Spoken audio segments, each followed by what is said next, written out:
우리 사회에 굉장히 최근에 논란이 되고 어려움이 있을 때마다 이분이 뭔가 정리하고 예측한 것 다 맞았거든요. 맞아요. 그러니까 자꾸 더 기대게 돼. 어렵고 헷갈릴 때마다. 그렇습니다. 네. 나에게는 건진법사야. 예. 자꾸 기대게 돼. 이것도 문제인데 어쩔 도리가 없어요. 네. 목걸이 하나 쓱 목걸이 들어갑니다. 네.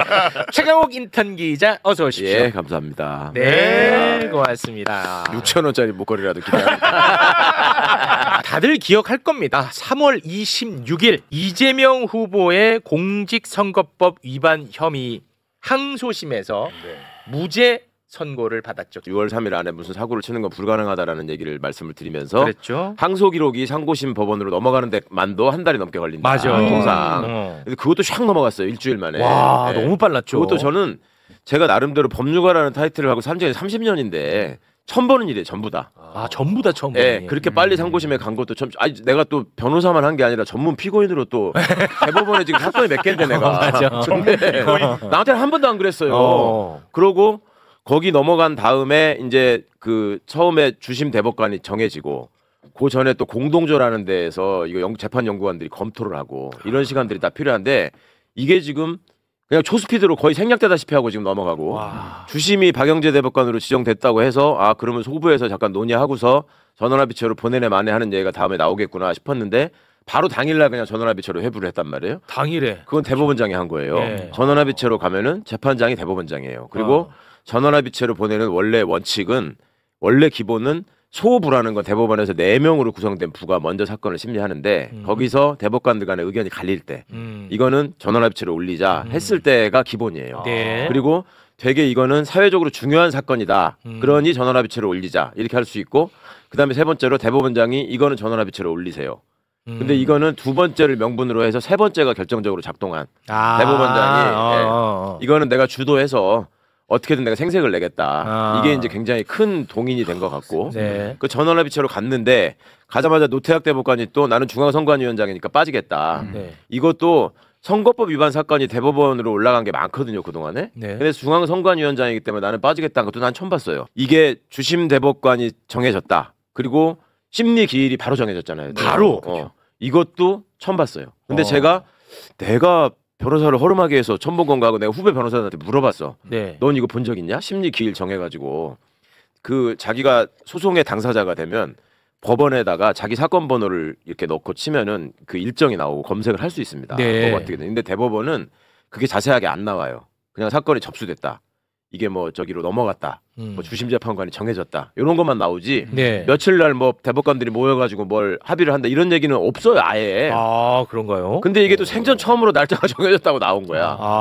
그러더니 날짜가 한 번 정해진 게 나온 것도 이상한 건데 그거를 다음 기일은 또 다음에 또 한다고 그것까지 또 정해서 또 거의 이건 뭐 중계 방송을 해. 원래 그 대법의 일정이 이렇게까지 중계된 적이 거의 없군요. 한 번도 못 봤다니까요. 못 봤어. 네. 그래. 없다니까. 의대 대법관이 헌재한테 현저하게 밀린 대법원의 위상을 걱정하는구나. 그리고 존재감. 존재감 플러스 지금 신뢰감이 확 떨어져 직위원 때문에. 직위원.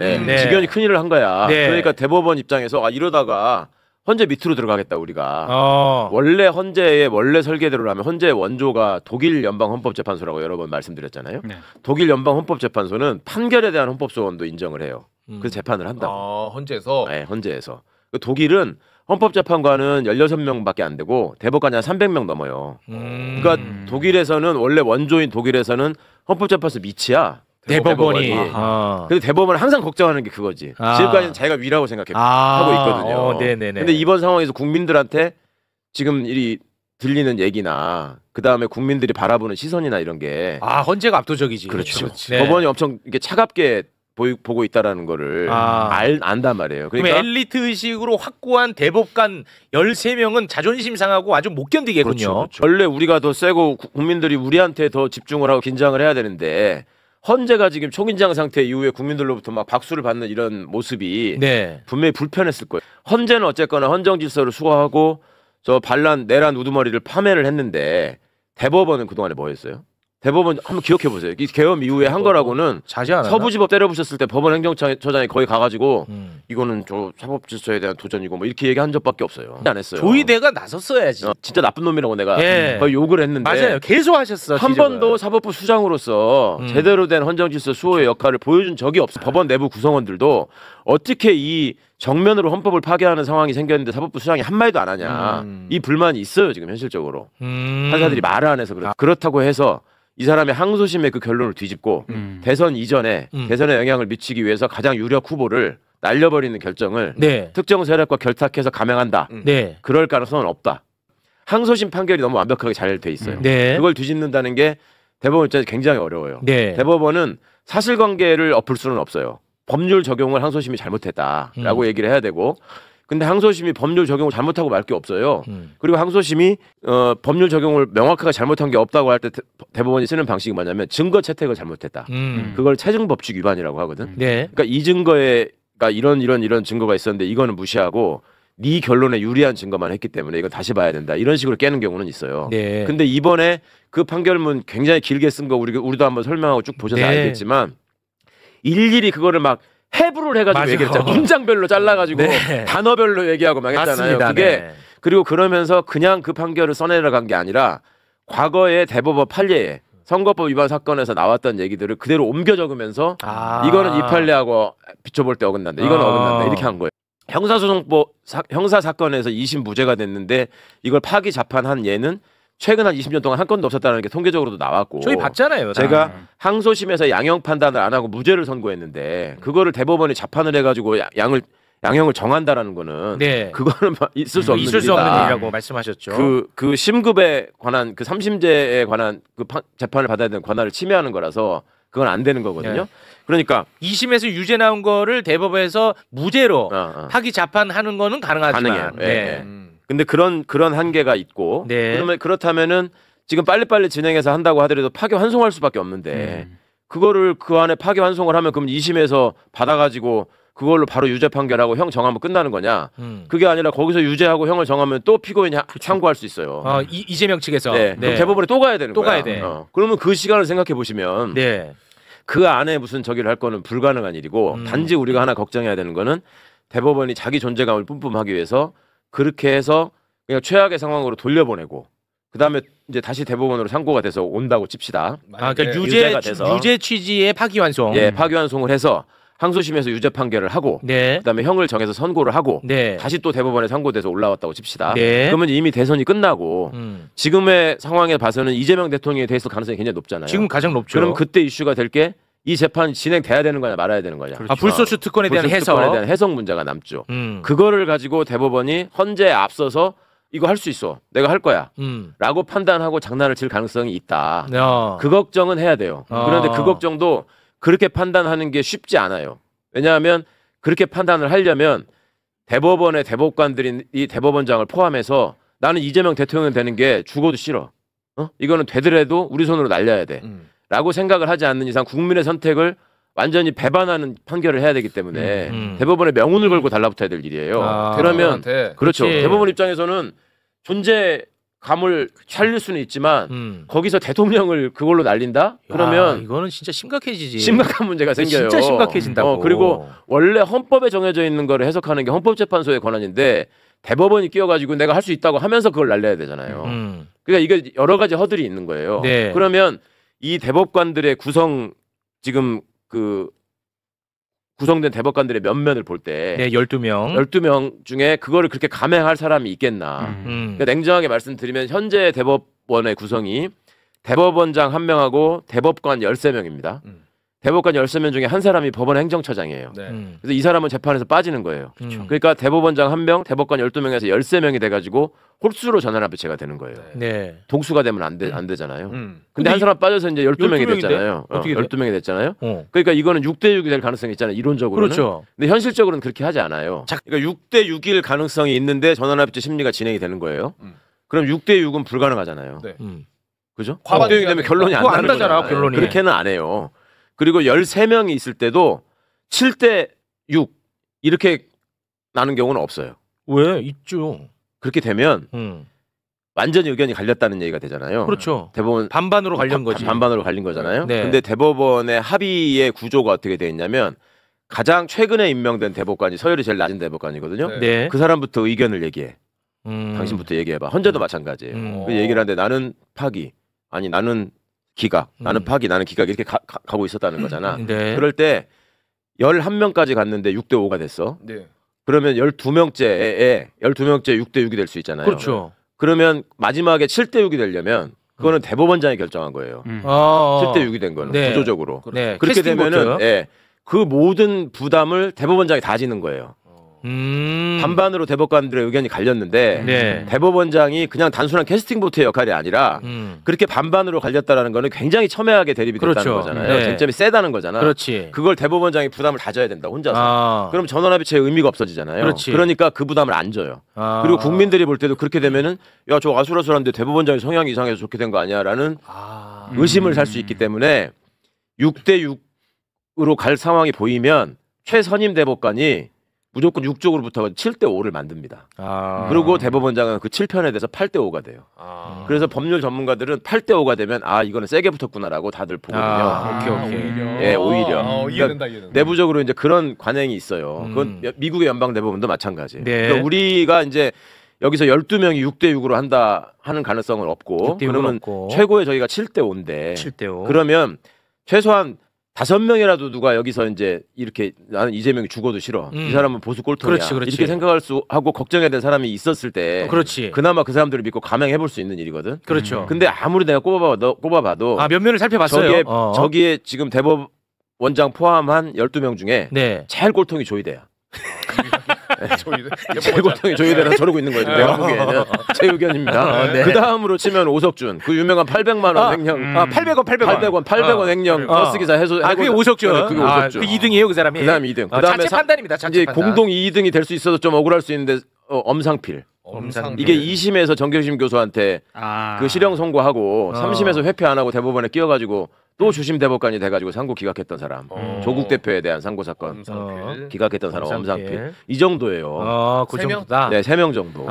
내가 아무리 봐도 여기서 지금 자기 인생을 걸고 이렇게 할 사람이 그리고 이제 대법원장이 이렇게 이례적으로 하는 거를 지금 명분은 선거법 사건을 기한 내에 끝내겠다고 내가 얘기하지 않았습니까? 내가 사법부 수장인데 자기 권위를 찾고 싶은 그렇죠. 마음. 이거는 여러분들이 이게 들어줘야 된다라고 해서 절차를 진행할 수는 있어요.